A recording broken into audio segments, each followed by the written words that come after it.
Welcome to the World Wire Update. Don't forget to subscribe and click the bell icon for more updates and thrilling short scenes. It started subtly, almost imperceptibly, as if nothing had changed at all. But in the aisles of grocery stores, a quiet shift was underway. The checkout lines across Canada became the front lines of a new movement. Shoppers began reaching for Canadian products, choosing Okanagan wine over California, not just for taste, but for a sense of solidarity. New Brunswick diapers over American brands, even if it meant paying a little more or trying something new. These were not isolated incidents, but the first sparks of a nationwide economic rebellion, quietly igniting in communities big and small.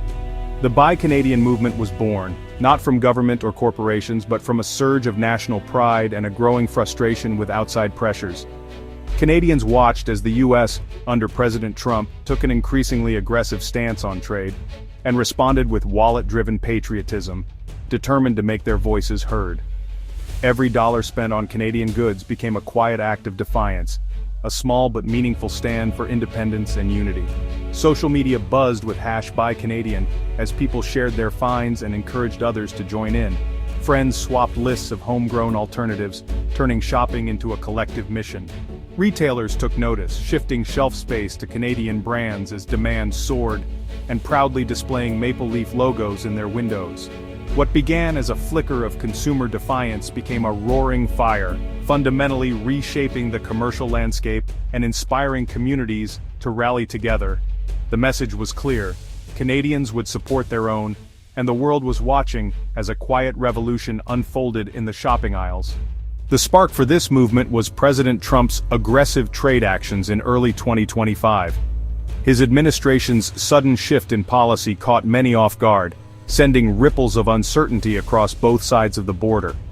A 25% tariff on Canadian steel and aluminum, followed by threats of broader taxes, sent shockwaves through the economy. Factories braced for layoffs, and workers worried about their futures as the cost of doing business soared overnight. Decades of partnership were suddenly replaced by a sense of betrayal. The close economic ties that had defined the relationship between the two countries now seemed fragile, and trust was eroding fast. Canadians saw these moves not as negotiation, but as bullying from a supposed friend. The anger was palpable, and frustration spilled into the streets as citizens voiced their discontent. The response was swift and personal. If the U.S. treated Canada as an adversary, Canadians would answer with their wallets. People began to rethink their everyday choices, determined to support their own. The Buy Canadian movement was a spontaneous grassroots protest, ordinary citizens leveraging their economic power. It wasn't just about products, it was about pride, unity, and standing up for Canadian values. News of tariffs and hostile rhetoric only fueled the movement. Headlines and social media buzzed with calls to action, and conversations everywhere turned to the importance of buying local. Each White House threat strengthened Canadian resolve. The more pressure that came from Washington, the more determined Canadians became to stand together. Shopping became an act of patriotism, a daily stand for the nation. Every trip to the market was a chance to show support for neighbors, friends, and the country as a whole. The trade dispute was no longer just politics, it was personal for millions. It touched families, communities, and the very fabric of Canadian identity. Every purchase became a statement. The movement was unstoppable, a powerful reminder that unity and resilience can turn adversity into a national cause. Retailers quickly became not just participants, but vocal allies in the Buy Canadian movement, eager to show their support for local producers and the national economy. As shoppers deliberately left American products untouched on shelves, stores were forced to reevaluate their entire approach to sourcing and stocking goods, realizing that consumer sentiment was shifting rapidly. Stocking U.S. goods became a major risk. Tariffs threatened to drive up prices, supply disruptions loomed, and the potential for consumer backlash was higher than ever. By March 2025, Canadian distributors were halting deals with American companies at retailers' request, cutting off long-standing supply chains almost overnight. Parasol Company, a California diaper maker, saw its Canadian expansion canceled overnight, with shipments stopped at the border and store launches indefinitely postponed. Liquor stores quickly replaced Jack Daniel's with Canadian whiskey, promoting homegrown spirits and celebrating local distilleries. Grocery chains dropped California citrus, filling their produce aisles with apples, berries, and other fruits grown on Canadian soil. Even established U.S. brands like GT's Kombucha saw orders slashed, as retailers prioritized Canadian beverages and local health drink startups.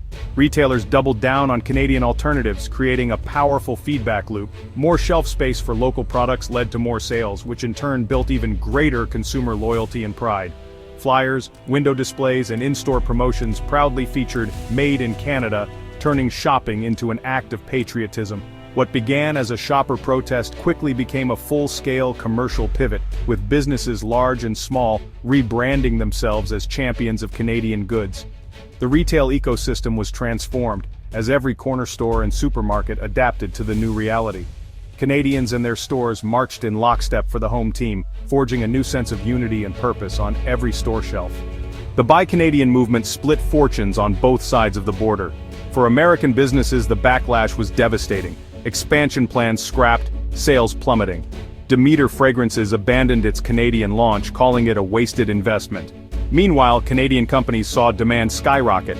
Irving Personal Care, the nation's only branded diaper maker, quadrupled shipments as parents ditched U.S. brands.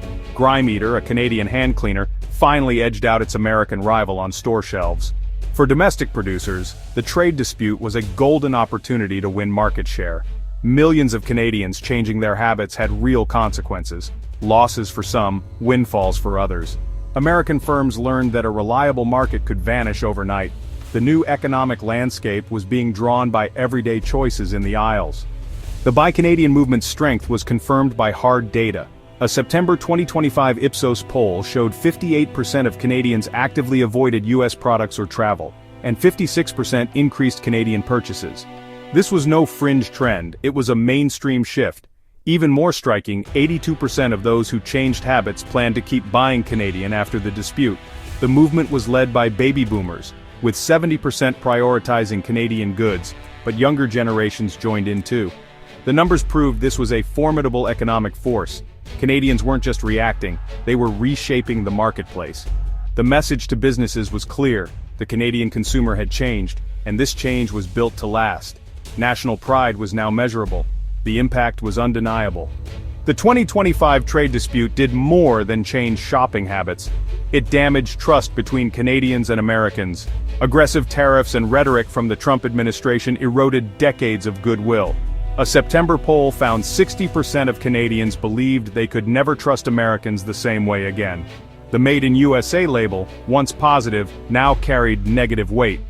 Authenticity became crucial. 53% would boycott brands exaggerating their Canadian ties. Canadians weren't just buying local, they were scrutinizing companies for honesty. The damage extended beyond commerce. Friendship and partnership now felt hollow. Rebuilding trust would be slow and difficult, outlasting any tariff. U.S. companies now faced skepticism and a preference for proven Canadian brands. Canadians learned self-reliance and questioned their most important partnership. The lesson would not be easily forgotten. As 2025 ends, the Buy Canadian movement stands as a paradigm shift in the Canada-US economic relationship. Domestic companies have gained ground, sparking a national conversation about economic sovereignty. Over 80% of movement participants plan to stick with their new habits, hinting at a permanent change. U.S. exporters may find the Canadian market less accessible for years to come. Canadian supply chains are reorienting inward, seeking new partners. The old reliance on U.S. products has been broken. The movement is a lesson in the power of consumers to defend their economy. Other nations may follow Canada's example, complicating global trade. The future of the relationship depends on rebuilding trust. Canadians have rediscovered the strength of their own marketplace. The Buy Canadian movement has changed not just what people buy, but how a nation sees itself.